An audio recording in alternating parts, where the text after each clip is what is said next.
Right, and so I've got Jonathan Parker with me this morning. Morning. Okay, so we're now going to talk about the developer-led framework we've got, Yes. which this sort of came about because there was a real gap in the market, and it's quite an unusual framework, one of its kind, Yep. or the first of its kind, and it does things a little bit differently. So tell us a little bit about the structure of the developer framework, please. The structure is very much a byproduct of lots of conversations we have. So when we set new frameworks up, and this one runs until April 2026. We've had a couple of years into it now, but the journey to get it set up started a couple of years before that, when I was having conversations with local authorities. And a lot of it was wanting to more of a collaborative, more of a joint venture approach to developments, rather than a developer coming in, doing a land purchase and then sitting on the land. So what we do is we go through the structure, do a lot of engagement, identify where the gaps are, where the pitfalls are, how it all hangs together. So what we've come at as an outturn is that we've got 28 developers on the framework, structured in quite a complex little, lotting way. In fairness, we've got 3 lots, which is in contract types, which is SPVs, so special purpose vehicles, LLPs, where you've got a long-term relationship between client and developer, 10, 15 years, looking at master planning of an estate. We've got lot 2, so it's income lease and lease back. So it's basically a developer forward funding student accommodation and leasing it back to the university, for example. And then lot 3, which is the very busy side of the framework, is in for basically JVs, development agreements, single site, multi-site. And then we've also got development management services in the framework. So we've split it by contract type, we've split it by regions, and we've got more regions in lot 3 to drive that SME agenda as well.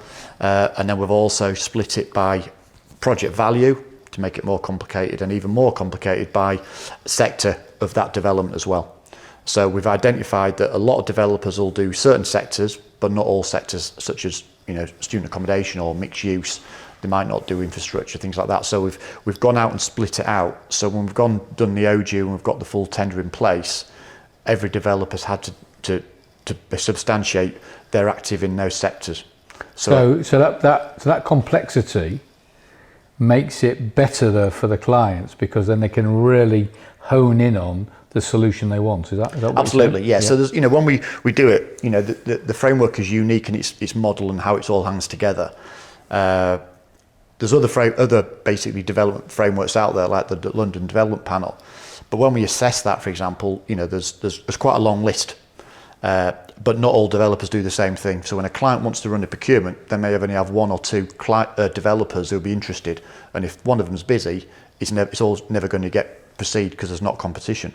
So by drilling down into the complexity means that the clients get the support through the procurement process, and it all hangs together and it all works, rather than I'm going to run a procurement process, only 2 developers are interested. We know through the structure, such as having core and reserve, 6 and a core, 3 and a reserve, we have that structure to know that if someone runs an expression of interest or through a competition, we can give them the right number of bidders, basically. So you're our head of construction, so yeah. All of the construction frameworks come underneath you. Yes. Okay, so you just obviously it's quite a different type of framework, this, so it's not traditional buying a small sort of £5,000 toilet block or whatever it is. So just talk to me about the team that we have here then. I mean, we did a lot of research, you said that, we did sort of many conversations you had with authorities, etc. So, the support we offer to our clients, talk to us a little bit about that then. So we're all M6 qualified or working towards M6 qualifications. We're all NEC approved, so that's the framework team and regional team as well. So everyone's on that journey. We also have a training module internally, especially up for the development side, to make sure that what I'm learning, because obviously it's a completely new field for us, what I'm learning and moving forward quite quick in that is relaying that message back to our team as well, so they're fully up to speed on how these things hang together. As you said, there's a lot of things that are with developments, it's the legals, it's the development agreement. So half my life is sat within that that world doing business cases, procurement papers. So we identified that, and we've brought an external consultant in as well we can utilise as well, who's a qualified solicitor who's done this before many times. So he's part of that team ethic that fits into me to then liaise with if need be as well. So we've got a real strength in depth in terms of our team. I mean, obviously procurement, the project management, the domain experience that we've sort of picked up and learned. Yeah. But also we've got on tap legal advice, because I guess these sort of arrangements there's an awful lot of legal requirement in them. It is, yeah, you know, and that's it. So obviously we management, the developer led, a lot of the schemes that I'm liaising with clients with external legals as well, as going through that compliance, going through how it all hangs together for the development agreement, and how it's structured, demonstrating value for money, compliance, section 123s. There's all sorts of moving parts that hang together into it all, really.